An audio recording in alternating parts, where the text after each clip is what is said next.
The Warriors will play a pair of road games in the next 2 days, starting with a trip to Memphis tonight. They've struggled against the Grizzlies, having lost both meetings this season. That's pretty interesting. And tomorrow night, all eyes will be, as we just talked about, Kevin Durant, Russell Westbrook. KD makes his return to Oklahoma City. I just don't know what to expect. Will the fans forgive him? Will they boo him? What will happen? Durant averaging 39.5 points in 2 games against the Thunder this season. Again, both games have been in in Oakland. So for more on the Thunder, we are now joined by Chris Haynes, who covers Golden State Warriors for ESPN. Chris, so why do the Warriors, let's talk about this particular game, tend to struggle with the Grizzlies? Well, Memphis does a great job in making sure that they lay wood on the Golden State Warriors. They play the Warriors as about as physical as any other team out there. Probably put the Cleveland Cavaliers in that same boat. The Warriors, they would rather not play a physical style. They want it to be loose, run the floor, fast-paced. Memphis Grizzlies, they have a tendency to make sure the Golden State Warriors slow their game down alongside with them. And when you got Tony Allen and Zach Randolph and those boys out there putting down the pressure and laying wood on those guys, it makes it hard for the likes of Stephen Curry and Klay Thompson to come off screen. So they do a really good job, and that's probably been a central reason why they give them so much problems. Chris, is lay wood a journalistic term? Well, I will say I probably could have used a better description in that. But I think they get the gist of my point. I don't think anybody would have said something or thought twice if you didn't bring that up, Karen. Yeah, Well, that's what we do here on the coast, my friend. We go deep. We go dig deep here into journalism. Main event. Let's talk about it. OKC. Kevin Durant returning to Oklahoma. The Warriors obviously have beat them twice in Oakland. What do you expect the scene to be like? It's been the conversation. I heard Jeff Gundy say earlier that Van Gundy say he doesn't believe that they're going to really welcome him in terms of the fan base. What do you think? I think they're going to be booing him in mass proportions. I think every time he touches the ball, he will get booed. He will be obscenities will be uttered throughout that night. I think KD, he's taken on this game with the right approach, meaning that, he hasn't done much talking about it. He's tried to avoid the media this week, something he hasn't done all this season. So I really do think he's going in, preparing himself, preparing his family for the type of atmosphere. I know it's going to be real. Security is going to be really real for the Golden State Warriors and KD for that game. So I'm expecting a total nightmare as far as what can be said and what can possibly be done that night. KD has said all along that he expects the fan base perhaps to boo, as you just talked about. But what do you think this game means to him? He has done a lot for that community, and we're talking off the court. What do you expect this game to mean for him as he tries to get through what will probably be an upset fan base? Yeah, I just think it means to him, he wants to go in there. Look, KD doesn't like to be hated. That's the point. That's not the type of person he is. I spent a lot of time with him this year, and he's talked about how much sweat, blood, and tears he's poured into that organization, and he would like to be treated with some respect over there. But I don't think he's going to get it on this occasion. But look, the emotions are going to be real. They're going to be real.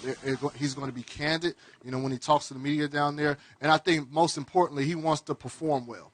Who wants to go down there, hear all those boos, hear all the criticism, and then go lay an egg over there? So I think first and foremost, he wants to make sure he performs well, up to par. The Golden State Warriors get a win, and then kind of see what happens from there. But it's going to be really emotional, and I know for a fact that, he talked to members of LeBron James's camp to try to gauge how they dealt with when LeBron went back to Cleveland for the first time when he was with Miami. So he's preparing himself.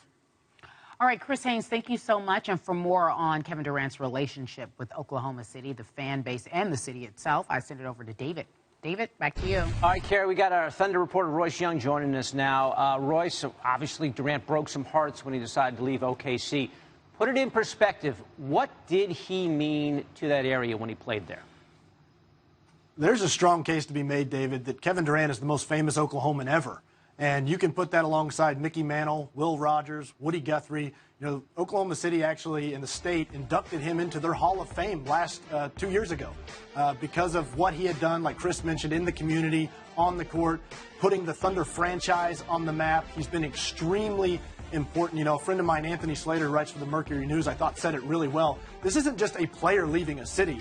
This is taking the Liberty Bell out of Philadelphia. This is taking an icon out of a place where he was bigger than basketball. And Kevin Durant was kind of propped up. Oklahoma City residents would kind of swell their chests up with pride, thinking about people in London and Tokyo and Paris wearing number 35 Oklahoma City jerseys that said Durant on the back. And that was important. He was Oklahoma City's global ambassador. People in Oklahoma know it's a small town, it's a small state, small market, but Kevin Durant was bigger than that. And people in Oklahoma really took pride in the fact that he played basketball here.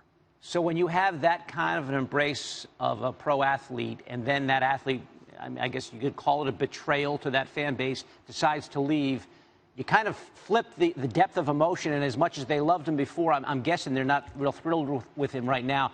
What do you think it's going to be like tomorrow night? They're going to boo him. They're going to boo him, and they're going to boo him loud and long, David. And, you know, I think a lot of people, that's been a conversation on local talk radio here throughout the week about how are people going to react. You know, people have had their own suggestions. They're calling in saying they should chant cupcake because that's what Russell Westbrook kind of subversively called him after the decision. They could chant Russell Westbrook's name. They could stand in silence. But for the most part, this is going to be an emotional night for the fans of Oklahoma City because, you know, a lot of people, I talked to one fan, and his point is that they're there to support Russell Westbrook, and their way to support him is to boo Kevin Durant. You know, there's a tension there. There's an awkwardness between those two guys. And to do anything less than boo Kevin Durant would be to slight Russell Westbrook in a way. So I think that that's a perspective a lot of people in the city are taking, and that it's not that you're not appreciating what Durant did and all the things on and off the court, but, you know, you can not hate the guy, but you could hate the decision. And I think that's the way a lot of people are going to approach that. This is a night for closure, to kind of get it all out and then start to move on from the situation that happened over the summer. As upset as all Thunder fans are with Durant's decision, obviously no one lost more when KD left than did Westbrook. If Kevin Durant goes up pregame, extends his hand to Russell Westbrook, what do you think will happen? I kind of imagine, David, it'll be the same reaction Russell Westbrook gives me when I ask him a bad question, which he'll just stare into the abyss and act like I don't even exist. That's Russell Westbrook's typical reaction when he doesn't like something. But, you know, Westbrook doesn't really get all that cozy with any opponent pregame. He very rarely shakes anybody's hand. He immediately runs underneath the basket, goes through his pregame routine, stares forward, and gets ready to play. You know, he said it last night after the game that he doesn't talk to anybody when he plays. No opponent, no buddy. He said it before that his only friend when he walks on a basketball court is the ball. So, you know, Westbrook in the two meetings that they had out in Oakland didn't even really acknowledge Kevin Durant. They didn't do anything. They didn't shake hands. So if Durant tries to extend that olive branch, that could be an awkward moment. But I doubt Russell Westbrook will put his hand back up. Hey, Royce, what are the rest of the Thunder players saying about this game and Kevin Durant's return? Yeah, a lot of them really have kind of taken on the approach, David, that they're trying to play it down. They don't want to make it bigger than anything else. They understand the emotions that are going to go into it. Steven Adams talked about it the other day, that, you know, he's not really all that tuned in to the way that the fans are going to react because, you know, a lot of these players are young guys. They haven't necessarily spent a lot of time with Durant as his teammate. There's a couple guys on the team, Nick Collison, Westbrook, Adams, Anthony Morrow.